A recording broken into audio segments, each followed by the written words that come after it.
Le mot euthanasie vient du grec, ça veut dire belle mort, et c'est exactement ce que je fais. Le patient ne souffre absolument pas, c'est ce que je souhaite pour moi d'ailleurs, partir en dormant. Belgia to kraj pionierski. Eutanazję zdekryminalizowano tam już w 2002 roku. Ma poparcie w społeczeństwie. We Francji eutanazja nadal budzi kontrowersje. W 2024 roku powstał projekt ustawy depenalizującej, ale utknął on w parlamencie. By godnie umrzeć, wielu chorych z Francji nadal wyjeżdża do Belgii. J'ai pu ma vie. Ma vie, déjà, elle est plus là. J'ai dû arrêter tout ce que j'aimais bien faire. Donc, ouais, ça sera une libération, ouais.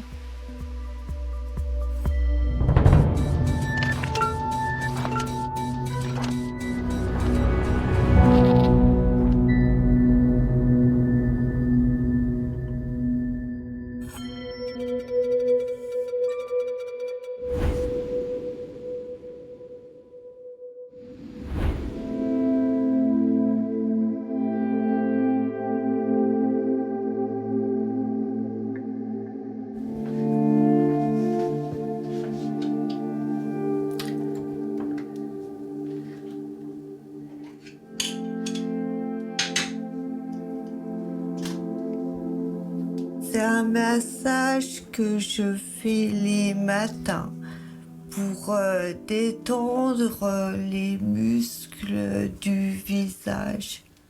La nuit, ça se contracte, ça se fiche, donc il faut détendre pour que les lèvres remarchent comme il faut, les mâchoires et le cou aussi. Donc, ouais, la SLA me paralyse petit à petit. ALS, znana również jako choroba Charcota, całkowicie zmieniła życie Valérie Thierry. Diagnozę otrzymała w 2024 roku. Od tego czasu 59-letnia była przedstawicielka handlowa codziennie walczy o spowolnienie postępu objawów. C'est pas comme un sportif qui va s'entraîner, qui en fera de plus en plus. Nous, on contraint, on en fera de moins en moins. Wie, że choroba stopniowo obejmuje wszystkie mięśnie jej ciała. Jest to obecnie choroba nieuleczalna.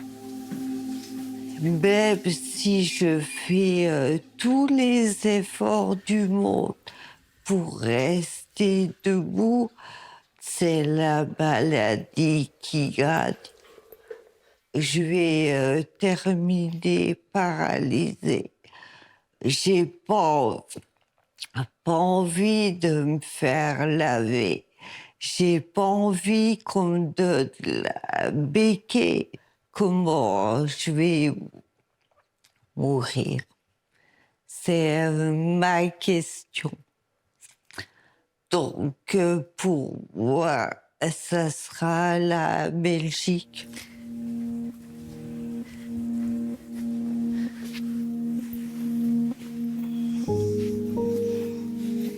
Valérie podjęła decyzję. Na początek zwróciła się do Claudette Pierret. Claudette pomaga francuskim chorym odnaleźć godną śmierć w Belgii. To jej życiowa misja.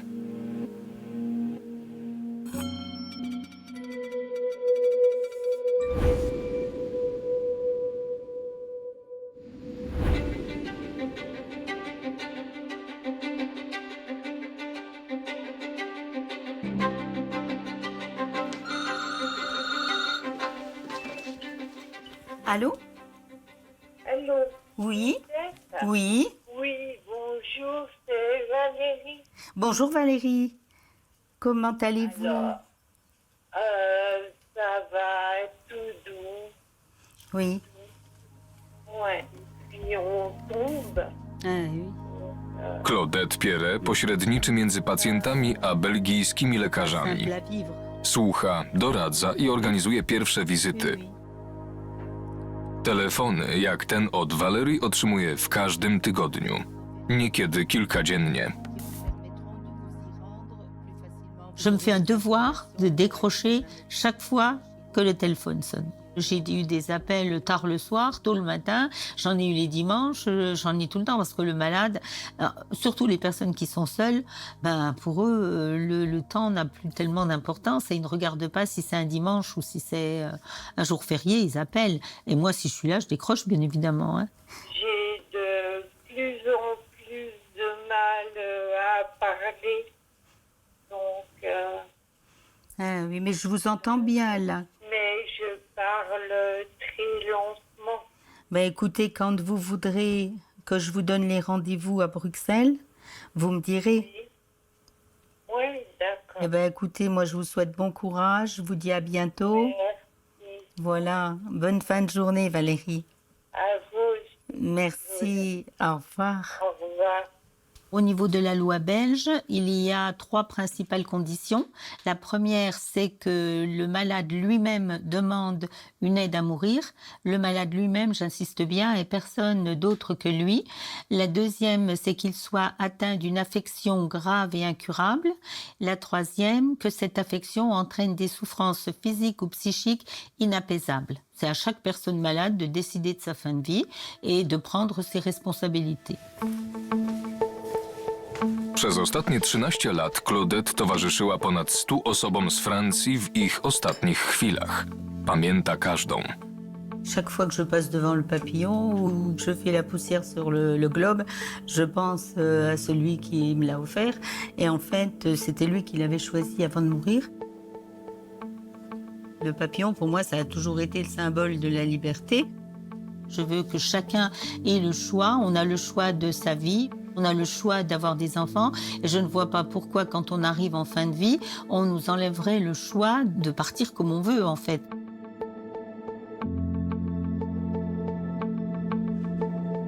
Voilà. Un barbecue au sanchi. C'est pas un barbecue. Allez. Valerie i Gilles znają się od dzieciństwa. Założyli rodzinę i są małżeństwem od 40 lat. En petit, en de cela.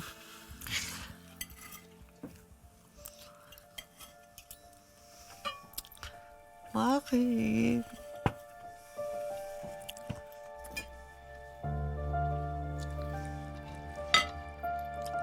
Quand c'est des côtes ou des beefsteaks un peu velus, ben, je les coupe. Normalement, il doit être là à chaque repas. Parce que je peux faire des fausses routes. Donc, il doit être là au cas où. Je suis redevenue un peu comme un gosse qu'il faut surveiller. Valerii grozi zadławienie się podczas jedzenia. Podczas posiłków i innych codziennych czynności jej mąż przejmuje stery. Rozmowa o chorobie żony jest dla niego trudna. Bah, moi, je le vis mal, mais je ne le montre pas. Et, je suis impuissant. J'essaie de l'aider, bien entendu. Hein. Je fais la vaisselle, je fais à manger, je fais le ménage, mais il n'y a pas que ça dans la vie.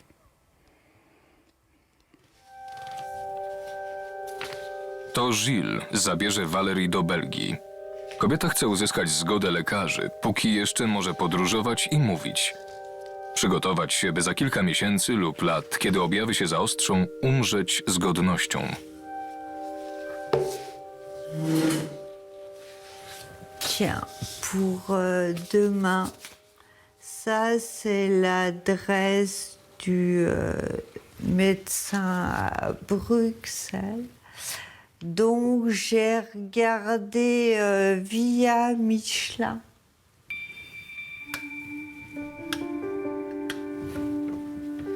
Piąta 30 rano.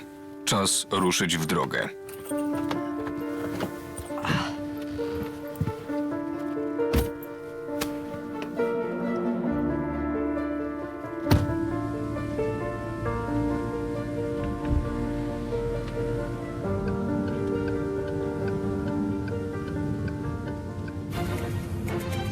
C'est Aude Vernuccio pour le journal. Bonjour Aude. Bonjour Jérôme, bonjour Marina et bonjour à tous. À la une des militants pour l'aide à mourir, jugés pour trafic de médicaments anesthésiants. 12 membres d'une association pro-suicide assistée sont jugés pour avoir aidé d'autres personnes à se procurer des médicaments afin de mettre fin à leur jour. Des délits relevant de la législation sur le trafic de substances illicites. Ils risquent jusqu'à 5 ans de prison et 75 000 € d'amende suivant les cas. Parmi les prévenus, Bernard Sonnet, médecin à la retraite, il est accusé d'avoir communiqué l'adresse mail du fournisseur de produits létals. Le médecin assume, comme plusieurs autres prévenus, qui souhaitent voir ce procès comme une tribune en faveur d'une loi sur la fin de vie. Ouais, c'est dommage d'en arriver là, d'être obligé de se fournir dans un pays étranger. La France est même pas foutue de s'occuper de ces personnes malades. Mais voilà, faire autant de routes que ça, c'est barbant. On s'approche du but. Valerii spotyka się dziś z 2 belgijskimi lekarzami. Czekała na te konsultacje miesiącami.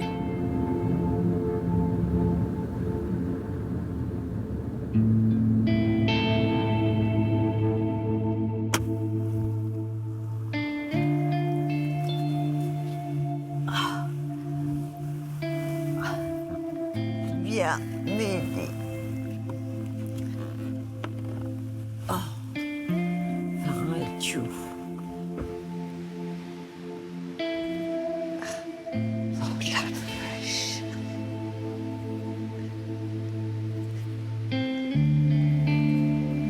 Bonjour, madame, monsieur. W tej przychodni taka prośba nie jest rzadkością. Dr Yves Delocht otrzymuje wiele wniosków o eutanazję od pacjentów z Francji. Reposez-vous. Madame Picolet, Ouais. Valérie, je ne me trompe pas. Expliquez-moi pourquoi, malheureusement, nous nous rencontrons. Parce que j'ai une SLA. On me l'a trouvé ça il y a un peu plus d'1 an. Et maintenant, qu'est-ce qui vous fait? Ça évolue, vous souffrez? Le moindre mouvement qui sort de l'ordinaire, je peux plus. En ce moment, c'est la parole qui devient de plus en plus compliquée. Alors, la deuxième condition, donc, c'est être atteint d'une maladie grave et incurable, qui malheureusement est le cas, avec des certificats médicaux. Pour moi, le dossier sera en ordre. Ok. Vous ne devrez plus l'effort de venir me voir. Je me sens soulagée, contente, voilà. Allez, monsieur, courage. Et vous savez... Kilka godzin później Valerie uzyskała drugą opinię medyczną. Psychiatra również zatwierdził wniosek. Vous ouvrir...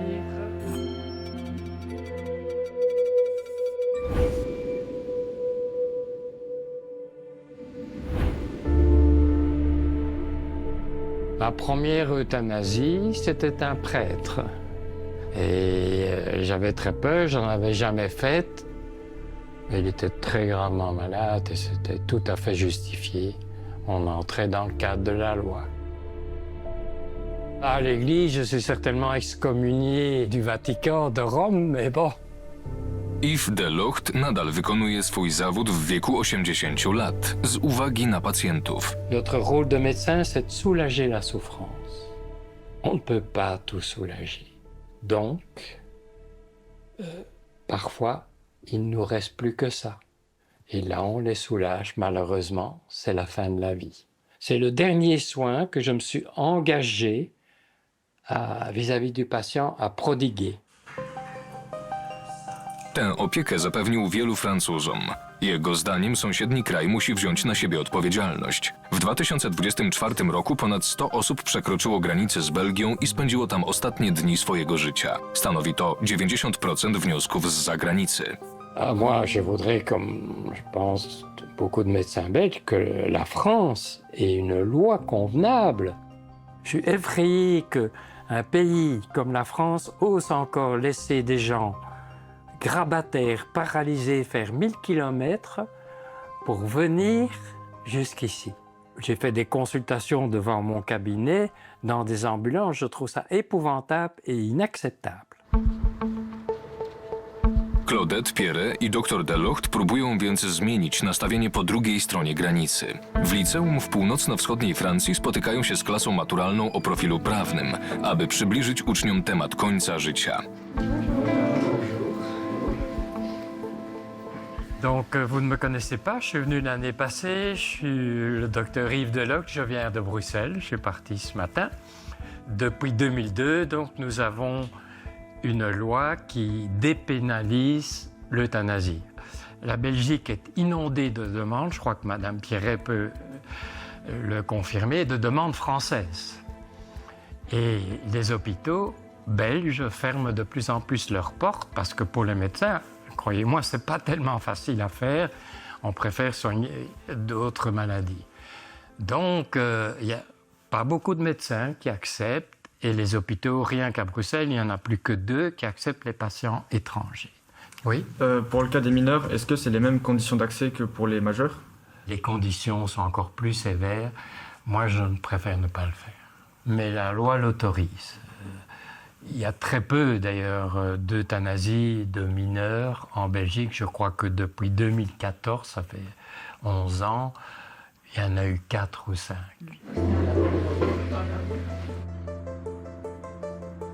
We Francji projekt ustawy o eutanazji wywołał burzliwe dyskusje.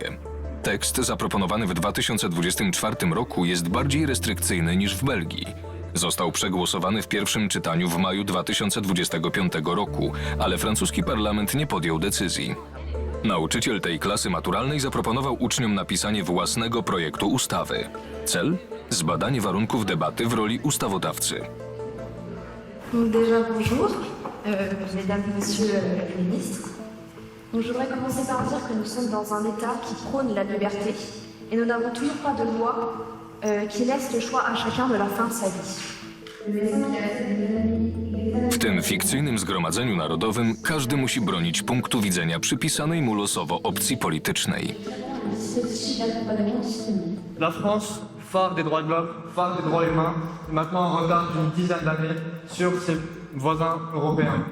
Cela ne peut plus durer. Nous devons lever le doute sur la fin de vie de nos concitoyens, notamment en leur laissant le droit de mourir dans la dignité chez eux. Je pense qu'il est préférable de privilégier la médecine plutôt que de mettre en place un abattoir. Nous vous proposerons des amendements pour chaque article et des amendements qui seront dans nos idéaux et qui permettront de faire un projet de loi ouvert à tous les Français, j'irai même encore plus loin, ouvert à tous les résidents de notre chère nation. On entend derrière justement que les débats sont vifs. On pourrait de prime abord croire que la jeunesse n'est pas forcément concernée ou concernée en tout cas de loin par le sujet, mais bien sûr qu'elle est concernée au premier plan déjà, sur le plan émotionnel, lorsque ça concerne leurs parents ou aussi leurs grands-parents par exemple. À présent, notre couple conjugal relatif à l'accompagnement du mal-être de la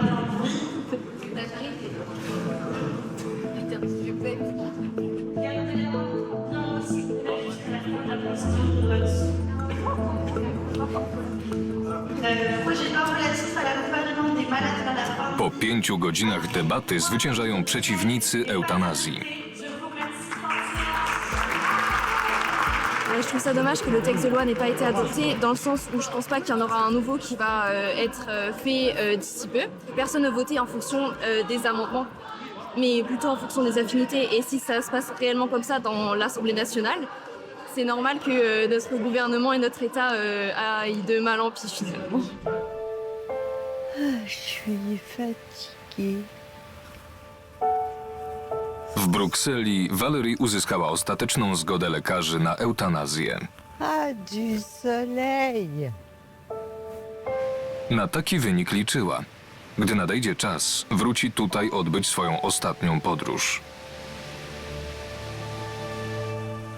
T'as moins peur. Puis on verra pour le après. Mais ouais, je suis rassurée. Il a validé mon dossier parce que je cherchais régulièrement des méthodes de suicide. Donc ça, j'aurais plus besoin. Je sais que j'ai ma solution. Voilà. Ouais, ça va aller. C'est pas pour tout de suite. Oui. Hein? Tant que je peux tenir debout et que je peux manger. Après, ça sera autre chose. Si elle est soulagée, ben moi aussi. C'est tout.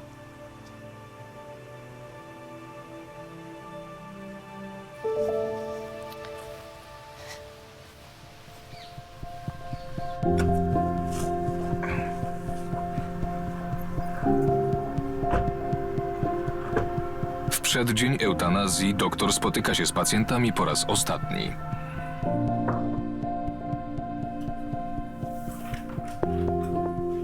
Bonsoir madame, docteur Deloc.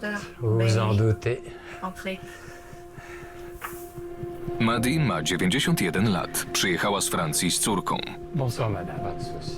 Ostatni wieczór spędzi w hotelu na północy Brukseli. Kobiety nie chcą pokazywać twarzy.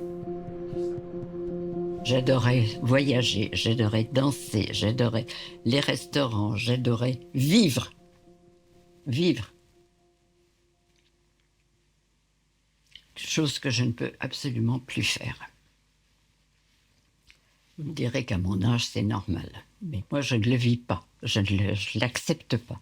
Quand je me suis cassé le bassin, que j'ai terriblement souffert, j'ai dit c'est fini, je ne veux plus continuer à vivre dans ces conditions. Et j'ai vu vraiment la fin de ma vie. Według lekarza jej cierpienie fizyczne i psychiczne jest nie do ukojenia. To jeden z warunków w prawie belgijskim. Vous n'avez pas changé d'avis? Non. J'aurais préféré faire cette démarche en France. J'aurais aimé que mon pays m'apporte le secours dont j'ai besoin aujourd'hui. C'est demain. Oui.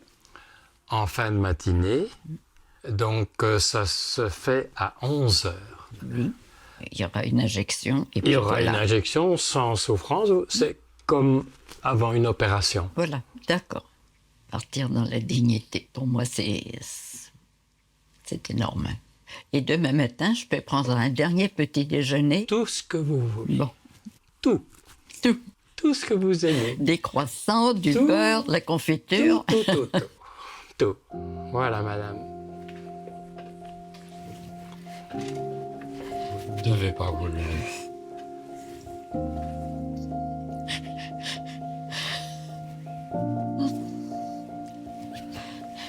Allez. Même les médecins pleurent parfois. Allez. Je vous laisse entre vous. Au revoir, docteur. Au revoir.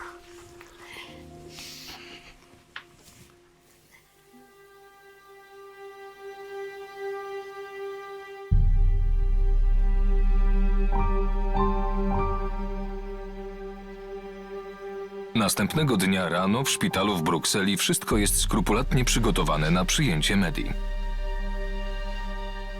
Zgodziła się, abyśmy towarzyszyli jej do końca.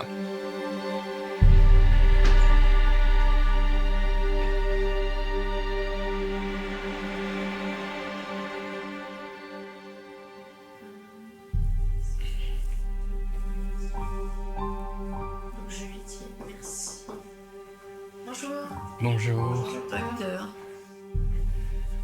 Bonjour madame. Bonjour madame. Et bonjour madame ou mademoiselle, je ne sais pas. Qu'est-ce qui vous rend le plus triste?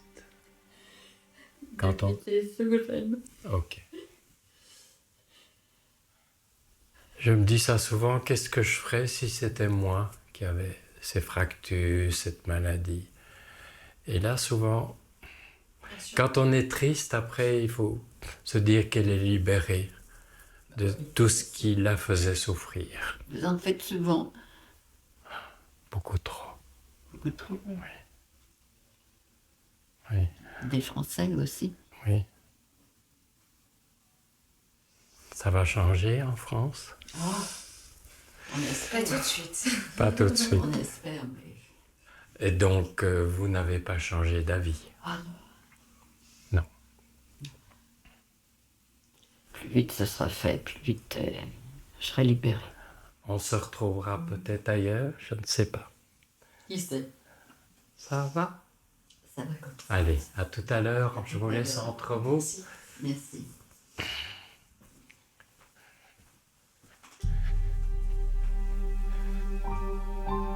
Do doktora Delochta dołącza inny lekarz, Wim Distelmans, profesor medycyny paliatywnej.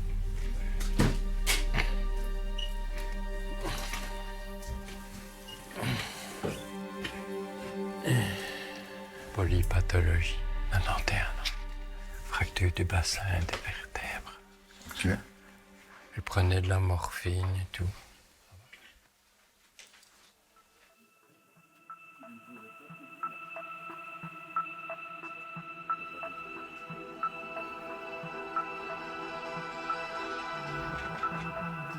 Oui.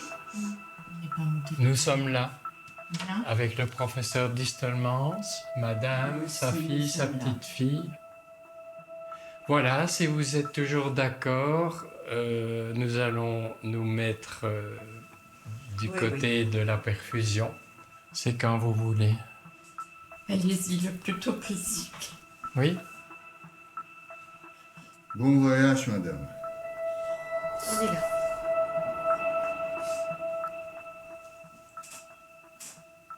Il n'y a eu aucune souffrance. La patiente s'est endormie en moins d'1 minute. L'émotion est forte, mais je suis soulagé que ça s'est bien passé. C'était son souhait et nous avons obéi.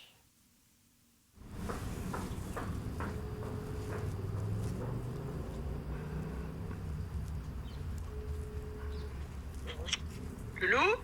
Oui, voilà. Donc je sors de l'hôpital et tout s'est bien passé. Allez, ça va, t'es pas trop stressé, ça va? Ça n'a pas été trop difficile? Non, ça s'est bien passé. C'est toujours le plus triste, c'est la fille et la petite fille qui sont en pleurs. Ah oui, ok. Oh là là. Et voilà. Oui, c'est dur ça. C'est dur. Et sa fille reste ici jusqu'au vendredi. Ah oui, pour récupérer le... Oui, toute seule dans un hôtel à Bruxelles. Voilà. Oh là là. Oui. Voilà. Mais en tout cas, c'est magnifique ce que tu as fait de toute façon. Allez, gros bisous, à tout à l'heure. À tout à l'heure. Oui. Oui, ciao, ciao.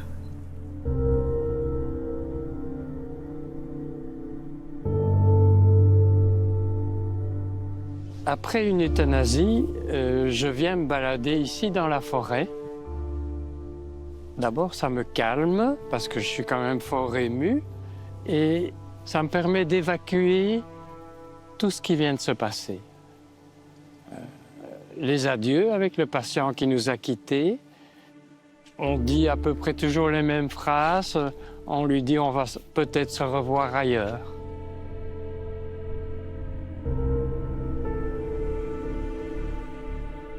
On ne s'habitue jamais. C'est quand même donner la mort, c'est le geste ultime. La charge émotionnelle, quand on fait ça, après 50 années de pratique, ça reste la charge émotionnelle la plus forte. Doktor chce wykonywać jeden zabieg na miesiąc, aby zadbać o psychikę. Jednak wnioski napływają. W latach 2022-2024 liczba Francuzów, którzy skorzystali z eutanazji w Belgii, podwoiła się.